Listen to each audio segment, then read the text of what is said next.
ദുബായിലെ റെസിഡൻഷ്യൽ കെട്ടിടങ്ങളിൽ അനധികൃതമായി മുറികൾ വേർതിരിച്ച് വാടകയ്ക്ക് നൽകുന്ന രീതിക്കെതിരെ അധികൃതർ ഇപ്പോൾ കർശന നടപടി സ്വീകരിക്കുകയാണ്.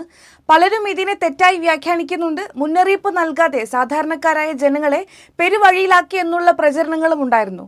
എന്നാൽ ഇതിന്റെ വസ്തുത പരിശോധിക്കുമ്പോൾ അനുമതിയില്ലാതെ ചുമരുകൾ കെട്ടി പാർട്ടീഷൻ മുറികൾ ഉണ്ടാക്കുന്നത് കെട്ടിടത്തിന്റെ സുരക്ഷയ്ക്കും അടിസ്ഥാന സൗകര്യങ്ങൾക്കും ഭീഷണിയാകുന്നത് ശ്രദ്ധയിൽപ്പെട്ടതോടെയാണ് അധികൃതർ ഇത്തരത്തിലുള്ള നടപടി സ്വീകരിച്ചത്.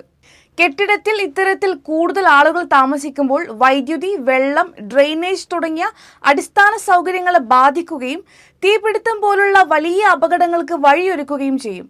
ഇത്തരം അനധികൃത പാർട്ടീഷൻ മുറികളിൽ കൂടുതലും താമസിക്കുന്നത് കുറഞ്ഞ വരുമാനമുള്ള തൊഴിലാളികളാണ്. കുറഞ്ഞ വാടകയിൽ താമസിക്കാൻ കഴിയുന്ന ഈ രീതിയാണ് അവരുടെ ആശ്രയവും. എന്നാൽ ഇങ്ങനെ തുടരുന്നത് വലിയ പ്രശ്നങ്ങളിലേക്ക് വഴി തെളിക്കും എന്നുള്ളത് കൊണ്ട് തന്നെ ഇതിനെ കർശനമായി തടയുമെന്നും അനുമതിയില്ലാതെ ഇനി മാറ്റങ്ങൾ വരുത്താനാകില്ലെന്നും ദുബായ് മുനിസിപ്പാലിറ്റി വ്യക്തമാക്കിയിട്ടുണ്ട്. ഇതിനായി municipality, civil defence, land department എന്നിവ ചേർന്ന് നഗരത്തിൽ വ്യാപകമായ പരിശോധനകൾ ആരംഭിച്ചിട്ടുണ്ട്.